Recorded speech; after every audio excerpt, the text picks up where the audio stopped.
Hello friends, আরো একটা নতুন ভিডিওতে তোমাদের সবাইকে স্বাগত। আশা করছি সকলেই ভালো আছো, আমিও খুব ভালো আছি। আমি একটু বেরিয়ে পড়েছি একটু বেরু করতে। কোথায় যাচ্ছি তার জন্য পুরো ভিডিওটা শেষ পর্যন্ত দেখতে হবে। আমরা এখন চলে এসেছি শের বেঙ্গলে, এখানে একটু ব্রেকফাস্ট সেরে নেব।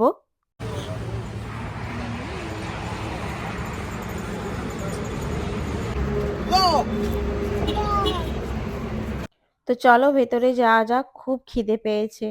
আমরা অর্ডার করেছিলাম ইডলি, চিকেন স্যান্ডউইচ, আলুর পরোটা আর মশালা ধোসা। মশালা ধোসাটা আমি খেয়েছিলাম কারণ আমার ফেভারিট মশালা ধোসা। এরপর আবার কি, খাওয়া দাওয়া করে চলে এলাম বাইরে, একটু ফটো ভিডিও নিয়ে নিতে হবে।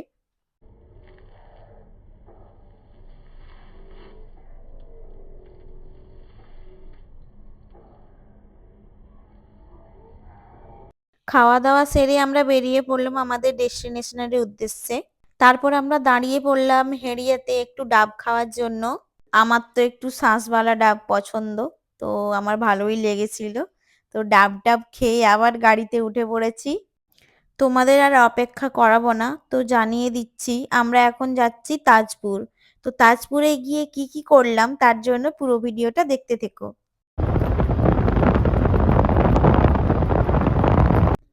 আমরা যেই রিসোর্টটাতে ছিলাম সেটা থেকে পায়ে হেঁটে বিশ্ববাংলা 1 মিনিটও লাগবে না। তো চলো, 4 ঘন্টা জার্নি করে আমরা ফাইনালি হোটেলে পৌঁছে গিয়েছি। আমরা ছিলাম তাজপুরের ততরেখা বিচ রিসর্ট। এটা একদমই বিচের গায়ে, আর প্রপার্টিটা খুবই সুন্দর। তো চলো তোমাদের একটু প্রপার্টিটা ঘুরে দেখাই। তোমরা যারা উইকেন্ড কাটাতে চাইছো তোমরা এখানে আসতে পারো, আশা করছি তোমাদের সকলের ভালো লাগবে। তোমরা এখানে ছোট ছোট কটেজ পেয়ে যাবে, সাথে রিল্যাক্স রুমও পেয়ে যাবে। আমরা রিল্যাক্স রুমটা নিয়েছিলাম। আমাদের রুমটা বেশ বড় ছিল। আমাদের রুমে দুটো বেড ছিল, একটা সিঙ্গেল বেড একটা ডাবল বেড। রুমটা বেশ সুন্দর করেই ডেকোরেশন করা ছিল। আমাদের রুমে দুটো বাথরুম ছিল, বাথরুমগুলোও বেশ ভালো ছিল। এটা ছিল ওদের ডাইনিং এরিয়া। তো চলো, অনেক বকবক হলো, এবার খাবারটা খাওয়া যাক, খুব খিদে পেয়েছে। মেনুতে ছিল সাদা ভাত, ঝুরি আলু ভাজা, গ্রিন স্যালাড, ডাল, একটা মিক্সড ভেজ, পার্শে মাছ, চিংড়ি মাছ, পাঁপড়, চাটনি। আমরা আলাদা করে 1 প্লেট কাঁকড়া অর্ডার করেছিলাম। তোমরা যদি আলাদাভাবে কিছু অর্ডার করতে চাও তাহলে অর্ডার করতে পারো।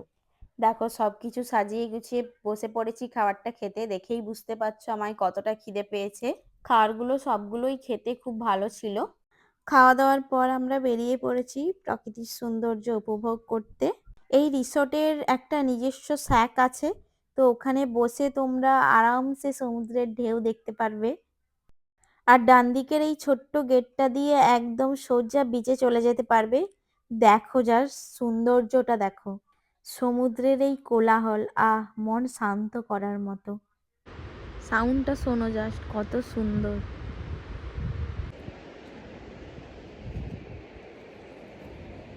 তারপর আবার কি একটু ঢং করে ভিডিও বানিয়ে নিলাম। আরে বিচে গিয়েছি বলে কথা, এই টাইপের অ্যাক্টিভিটিস না করে কি আসা যায়। এরপর বরবাবুর সাথে একটু ঢং করে হেঁটে নিলাম।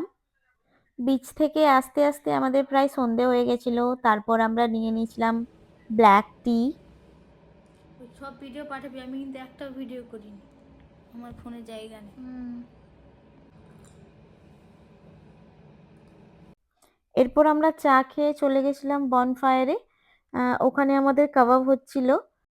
এই শীতে বনফায়ার আর সাথে গরম গরম কাবাব, ট্রিপটা যেন সার্থক হলো। সন্ধেবেলা আমরা কাবাব খেয়ে চলে গেছিলাম স্যাকে।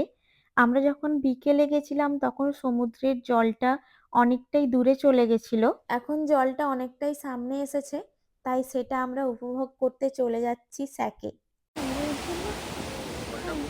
হ্যাঁ,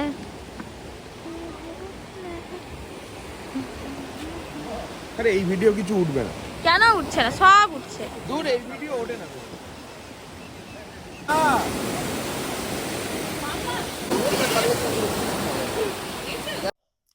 স্যাকটা বেশ লাইট দিয়ে সুন্দর সাজানো গোছানো। তোমরা সন্ধেটা এখানে সমুদ্রের ঢেউয়ের সাথে উপভোগ করতে পারবে। তারপর ফিরে এসে আমরা ডিনারটা সেরে নিলাম। মেনুতে ছিল ফ্রাইড রাইস আর চিকেন কষা। পরের দিন মর্নিংটা গরম গরম ব্ল্যাক টি দিয়ে শুরু করলাম। ব্রেকফাস্টে অনেক অপশানই থাকে, তোমরা নিজেদের মতো চুজ করে নিতে পারো। আমরা নিয়েছিলাম লুচি, ম্যাগি আর ব্রেড বাটার, সাথে ডিম সিদ্ধও নিয়েছিলাম। আজকের মতো ভিডিওটা এই পর্যন্ত। তো কাদের কেমন লাগলো ভিডিওটা লাইক কমেন্ট করে জানিও।